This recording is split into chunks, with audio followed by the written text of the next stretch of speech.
Olá pessoal, tudo bem? Vamos para mais um vídeo da nossa série Curiosidades Astrológicas, uma parceria minha, Carolina Porto, astróloga, com a Luminares.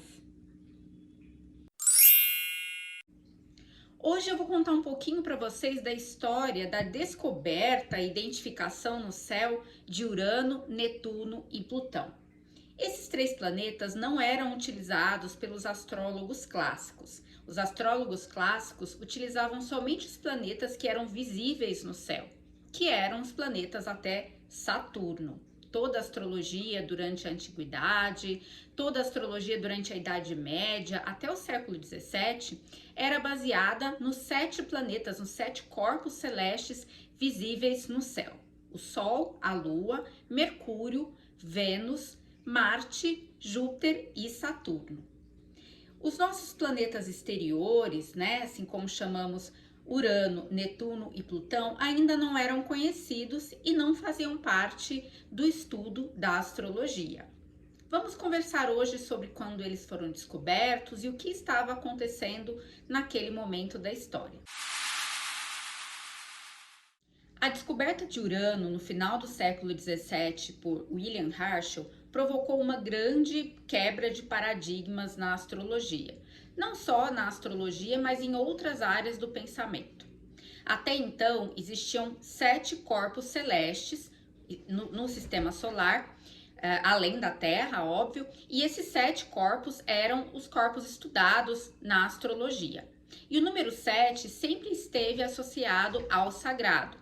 Nós temos 7 notas musicais, 7 dias da semana, então o número 7 sempre foi considerado um número muito importante, então era natural que se tivesse 7 planetas, 7 corpos celestes atuando astrologicamente na nossa vida, no nosso cotidiano, na nossa sociedade. Então, quando mais um planeta foi descoberto, tudo isso se mexeu, Houve uma mudança muito grande de paradigmas e essa mudança de paradigmas por si só já está associada ao significado que atribuímos a Urano.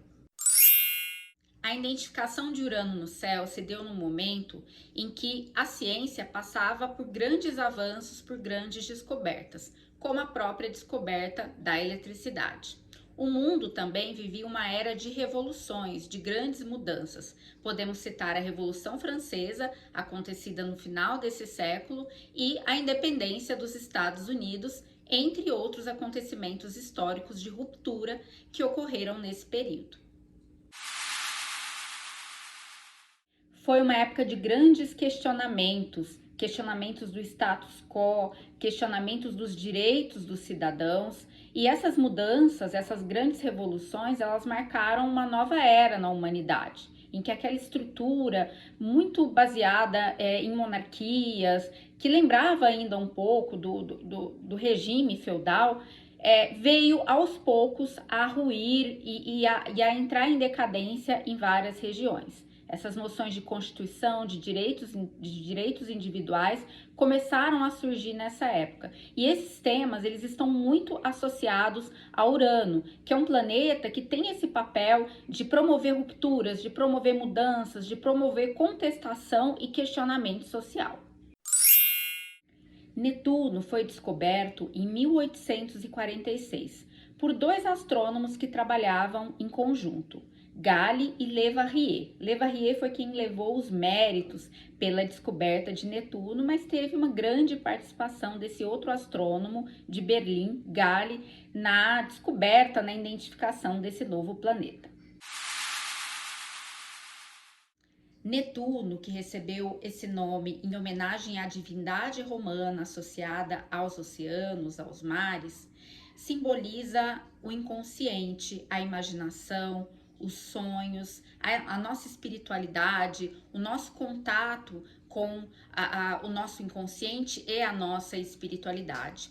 E coincidentemente, ou nem tanto, na mesma época em que Netuno estava sendo identificado no céu, começaram estudos na medicina com a hipnose. Pouco tempo depois, Allan Kardec estabeleceu as bases da doutrina espírita. E outras sociedades esotéricas, espiritualistas, foram surgindo também em vários lugares do mundo. Então foi um momento de grande despertar espiritual. A música também está muito associada a Netuno e também teve um avanço muito grande no século XIX. Outra arte que se desenvolveu muito no século XIX, que também está muito associada a Netuno, é o cinema. Né? O cinema ele data do final do século XIX, século da descoberta de Netuno, que dentro da astrologia é o planeta patrono do cinema. O último dos planetas externos, ou também chamado transaturninos, descoberto foi Plutão. Nós sabemos que hoje Plutão não é mais considerado astronomicamente um planeta, e sim um planeta anão pelas suas características, o seu tamanho, o modelo da sua órbita em torno do céu. Mas ele continua sendo um astro muito importante dentro da astrologia. Plutão foi identificado em 1930.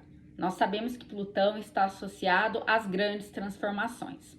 Grandes transformações que podem levar ao renascimento, a uma mudança para o bem, mas grandes transformações que também podem ser muito violentas e levar à morte. Né? Plutão recebeu justamente o nome do deus romano associado à divindade Hades, né, grega, que era a divindade que regia o mundo dos mortos.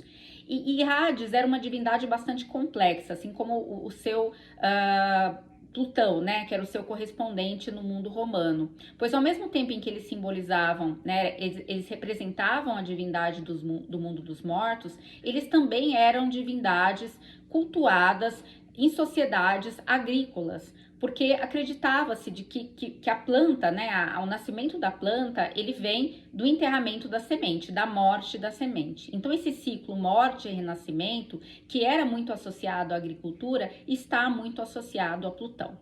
Plutão, ele representa na astrologia a força mais bruta, a maior força que existe entre os astros, uma força que pode ser usada para criar algo novo, para o renascimento, mas também pode ser usada para a destruição. Na época em que Plutão foi descoberto, os estudos atômicos estavam em pleno avanço, né? As descobertas relacionadas ao átomo e a possibilidade da utilização da energia advinda da quebra do núcleo do átomo. Uma das consequências desses estudos foi o surgimento de usinas, né, baseadas na energia atômica, que até hoje existem no mundo todo e que fornecem energia, que fornecem eletricidade para vários lugares do mundo. Então é um tipo de energia que tem uma importância muito grande em vários países, como a energia, a fonte principal de energia, mas também foram estudos que levaram ao desenvolvimento das chamadas bombas atômicas, né, que geraram destruição e foram utilizadas na Segunda Guerra Mundial, destruindo as cidades japonesas de Hiroshima e Nagasaki, né? Aquele episódio lamentável da história da humanidade. Então vejam como a energia atômica ela pode ser utilizada para o bem e para o mal, né? Não só pela energia elétrica em si, mas os estudos atômicos eles levaram a grandes avanços na ciência, eles aprimoraram o conhecimento científico sobre a matéria, mas eles também podem ser utilizados para o mal, como já foram no passado. E assim é Plutão, essa energia bruta, essa energia violentíssima, que tem uma força gigantesca e que pode nos ajudar a renascer da cinza ou a destruir-nos e destruir tudo à nossa volta.